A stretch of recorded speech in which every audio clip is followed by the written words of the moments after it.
We had in the earlier lecture seen the making of the Constitution of 1791 and the overthrow of the Bourbon monarchy. The overthrow of the monarchy was followed by the establishment of a republic in September 1792.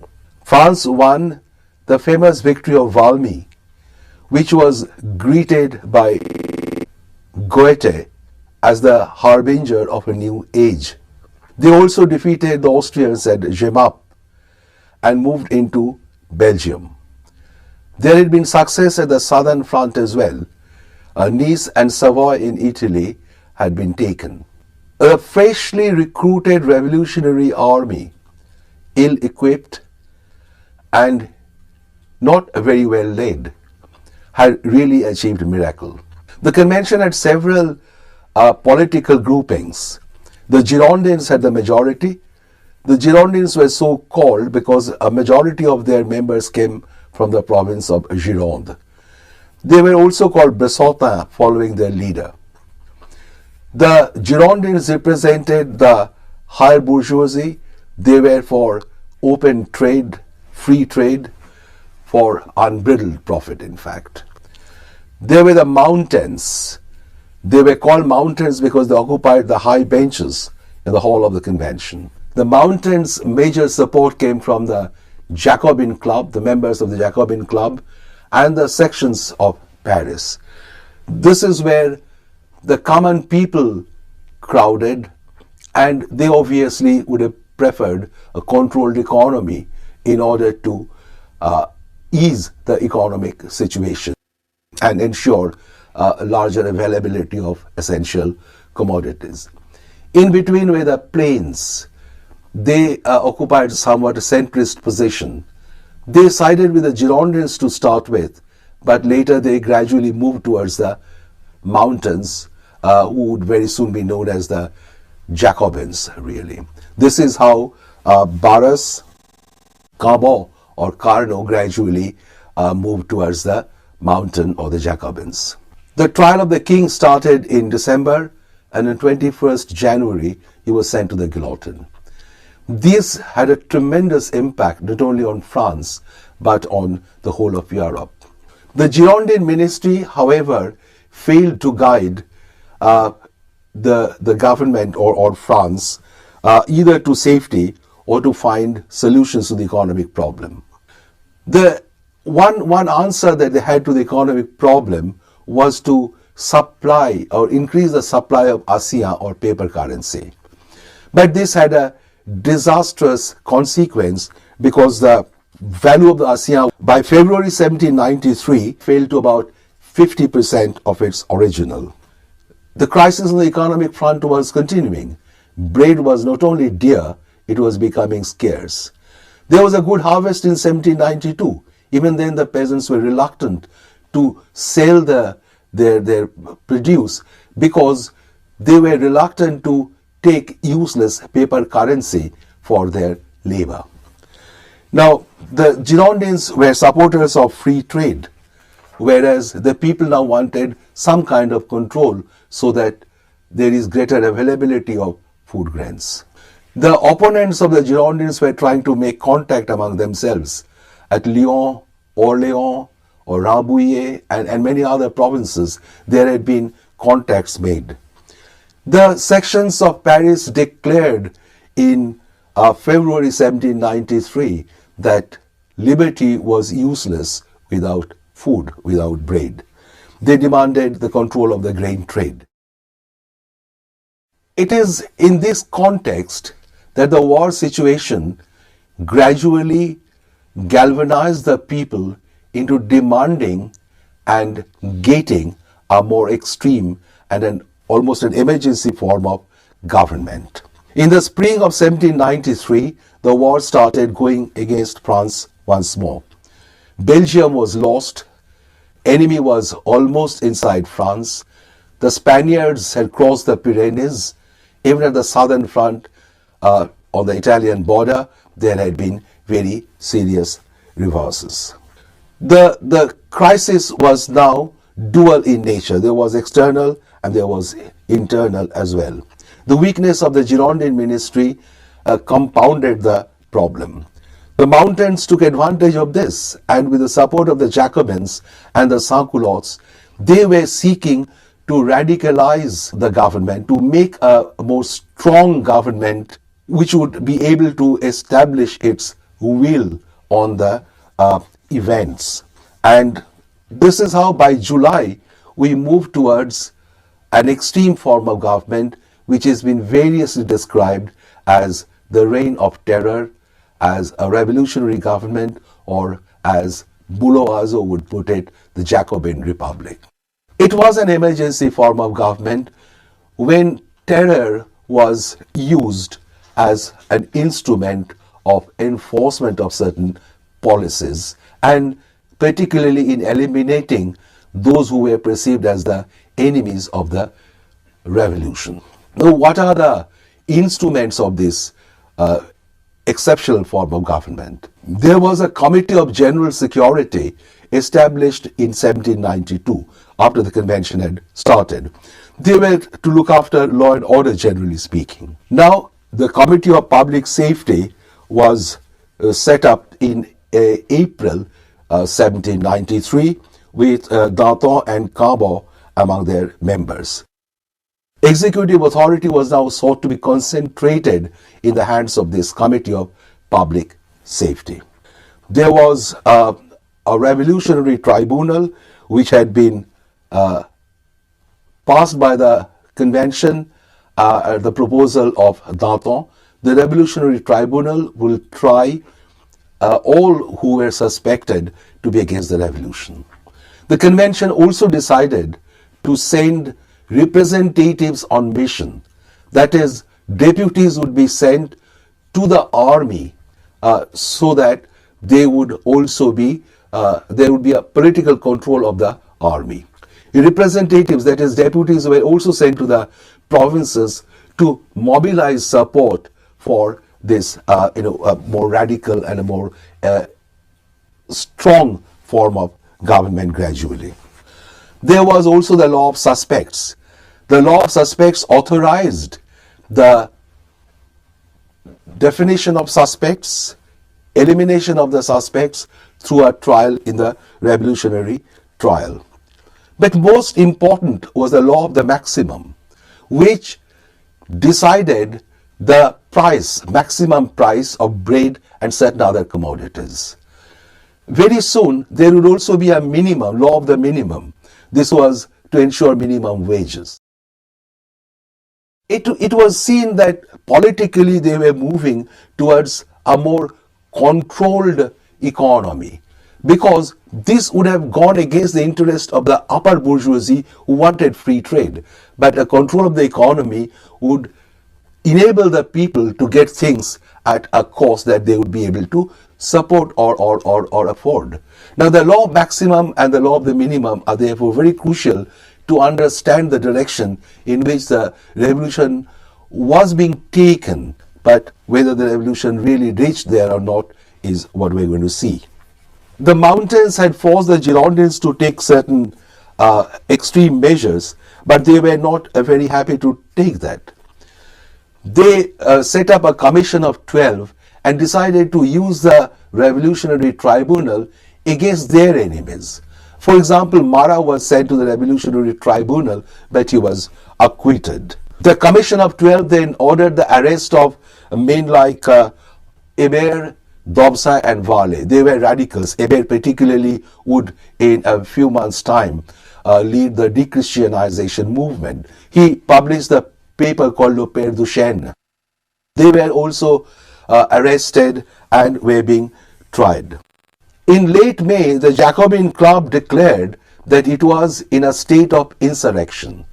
You can see that the movement was towards making an emergency form of government and to centralize power in the hands of the Jacobin deputies or the mountain deputies.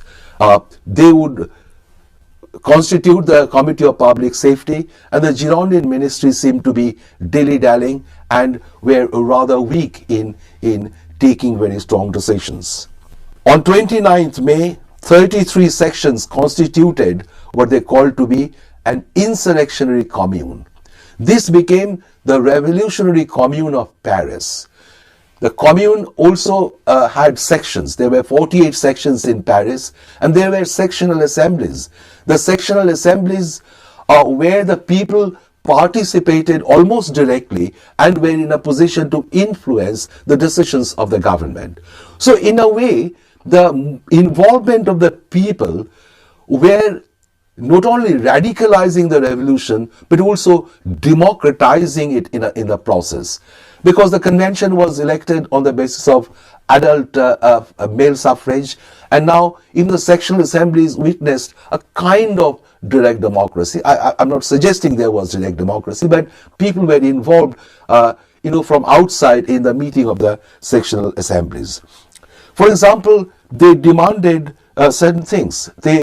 These people, these sectional committees, the Revolutionary Commune, decided once again to have insurrection, to journeys or to observe a Revolutionary Day. It was really an insurrection. On 31st May and 2nd June, they moved towards this, and they forced or tried to force the Girondin ministry to accept their demands. What did they want? They wanted purge of the convention of the Girondin deputies. They wanted the Committee of 12 to go, or the Commission of 12 to go. They wanted the sectional committees to meet regularly. They wanted the sectional members of the sectional committees to get an allowance of some money. They wanted price of bread to be fixed at 3 sous per loaf.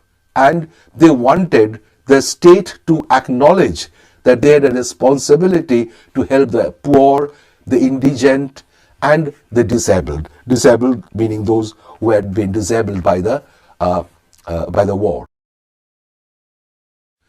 Now the Girondin ministry didn't really respond. On 31st May, they simply accepted the revocation of the Commission of 12. On 2nd June, they accepted the removal of 29 Girondin deputies from the convention. But this was not enough to satisfy the Revolutionary Commune or the insurrectionists, and indeed this inaugurated the fall of the Girondins. After these two insurrections of 31st May and 2nd June, the Girondins fell from power, and the Committee of Public Safety had all the power. Now, the Committee of Public Safety, there was of course the convention which still controlled the proceedings, but executive power was concentrated in the hand of the Committee of Public Safety. They had again a dual problem. First, they had to find solutions to the problems both at the front and inside the country. Secondly, they had to contain the revolutionary enthusiasm of the people. Because after all, the Jacobins also represented a section of the bourgeoisie, the middle bourgeoisie in fact. The Girondins had unleashed another problem on the government. It was a Federalist revolt. Federalist revolt was a revolt of the provinces against the domination of Paris. But this is where the Girondins were trying to find their support base and thus embarrass the government. This had to be taken control of. There was also gradually a movement, counter-revolutionary movement in certain places, particularly La Vendée in northwest of France, place called La Vendée. There was a peasant revolt. It was actually a peasant disapproval of the levée en masse or the conscription, but gradually they were appropriated by the counter-revolutionary forces which were joined by the royalists and the refractory clergy gradually. Now, the existence of a counter-revolutionary movement and the need to bring the war again to France's favor actually outlined the problems that the Committee of Public Safety now confronted. What came as another or almost last straw, as it were, was the murder of Marat by a woman, Charlotte Corday. The assassination of Marat was seen as the product of a conspiracy, the Girondins and other counter-revolutionaries, and it galvanized the people once more Jacques Roux, who was the leader of a group known as the Enragé, or the Enraged, the angry group, he demanded radical economic solutions.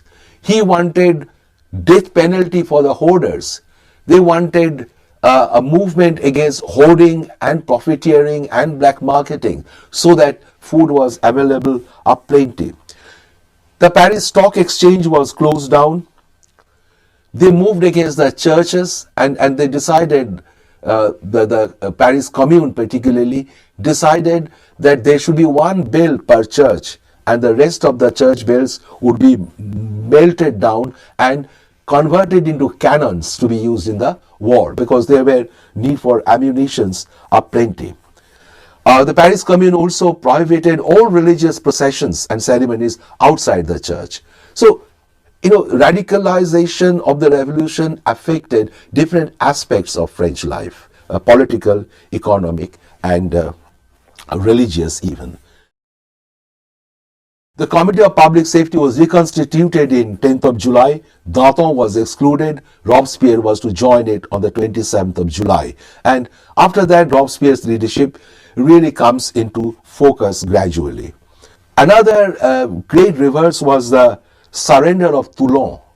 Toulon surrendered in September to the British, and this was dangerous. Finally, another insurrection of 5th September in Paris really inaugurated the terror. It was now announced very clearly that an emergency government is taking shape and that terror would be the order of the day.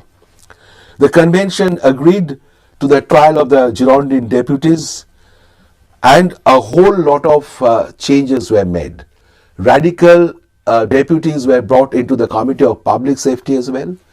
It was decided that 40 sous would be given to the members of the sectional committees for the meeting.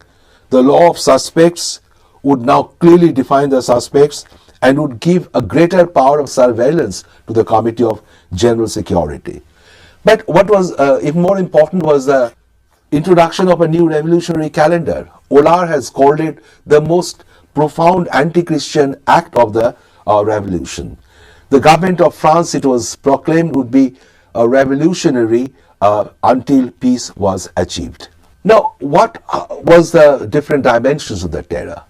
Politically, it's the revolutionary tribunal and the law of suspects that, together with the guillotine, represented the terror. The law of suspects allowed the CPS and the government to move against anyone who was suspected of being against the revolution. The revolutionary tribunal very quickly tried the cases, and the guilty, more often than not, were sent to the guillotine. And in this way, a whole lot of people in the last 3 months of 1793, 277 people were sent to the guillotines. Madame Roland, Bailey, Barnave, and of course the Queen also perished at the same time. Total number of prisoners by December was more than 4,500.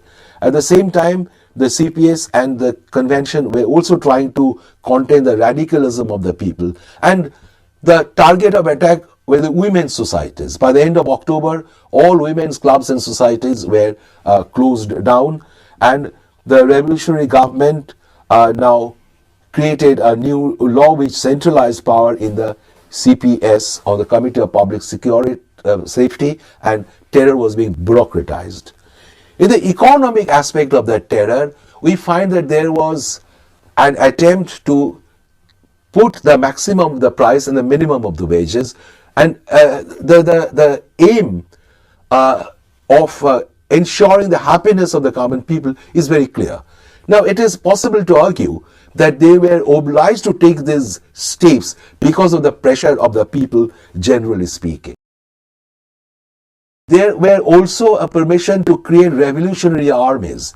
These revolutionary armies were not armies which fought a war, but there were, Richard Cobb has shown, there were more than 22,000 such armies all over France. They were manned by these common people, and they wanted to find out economic offenders, particularly those guilty of hoarding, black marketing, and profiteering. There were also a minimum wage to be ensured for the common people. A National Food Commission would coordinate the activities of different agencies to ensure that food was made available at a reasonable price. In this way, the economic terror was also taking shape. To put it briefly, there was an attempt to control the economy, and a controlled economy was inimical to the interest of the upper bourgeoisie. So it's a middle and lower bourgeoisie along with the common people who were looking after their own interests. There was a religious aspect of the terror as well. There was an attack on Christianity. Hebert led the de-Christianization movement. There was new festivals introduced, secular revolutionary festivals. It was made obligatory to put the red beret and to use the tricolor which was the emblem of the revolution. Very typical image that one has is of a sans-culotte with a red beret on his hand and the tricolor atop a pike with which he roamed the streets of Paris and certain other countries. Gobel, the Bishop of Paris, was compelled to resign, and in the Notre Dame, they celebrated the Festival of Reason. It was converted into a temple of reason indeed. Robespierre gradually came to power. He was against the policy of clemency that Danton and others were showing. The war, by December, end of 1793, the war had been brought under control. The enemy had been pushed outside. The Spaniards had been pushed back to Spain, and revolutionary army was doing well. Toulon, the siege of Toulon had been relieved, and in this, one person played a role far beyond his rank. His name was Napoleon Bonaparte. We'll hear more of him later. Robespierre took control by December, and in December 93 and February 94, he gave two very crucial speeches which also alarmed his enemies. He said that in a revolutionary situation and in an emergency situation, one needed both virtue and intimidation. Intimidation, without which virtue is impotent. Virtue, without which intimidation is dangerous. Therefore, he wanted a mix of both what he understood as virtue and this intimidation or terror. Robespierre was against de-Christianization because he believed in a supreme being, and he later even introduced the worship of the supreme being, but that was not before June 1794. The government inaugurated a series of welfare measures that almost conjured the picture of a welfare state. It is during this period that they abolished slavery and slave trade, notwithstanding the fact that in the plantation the planters needed them. Slavery was abolished. The period from April to July had sometimes been called the period of Great Terror indeed. On 10th of June, this was the law of 22nd Prairial, the Revolutionary Tribunal was reconstituted. Even earlier, Danton had perished, as did many other relatively moderate, or those who were in favor of clemency, Danton, Desmoulins, Delacroix, Filippo, etc. Hebert, Vincent Rossin, those who were in favor of de-Christianization, the radicals, they had been sent to the guillotine. Jacques Roux, the radical leader of the Enragé group, had also been guillotined earlier. So they were trying to steer a middle role, to keep on the terror, to keep on the emergency form of government, to give some softs to the people, but at the same time, they were dismantling the initiative of the people. They would now try everyone, and the only death penalty, if found guilty, was death penalty. The accused will not have any right to hire a lawyer or even to defend himself.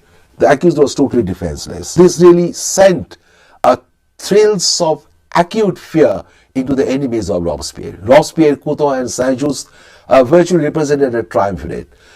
His enemies were trying to regroup, and they successfully did it. On 9th of Thermidor, that is 26 July, Robespierre gave another speech to the assembly, and this again sent a message of fear or confirmed the message of fear. And Robespierre's virulent attack on his enemies forced them to take action.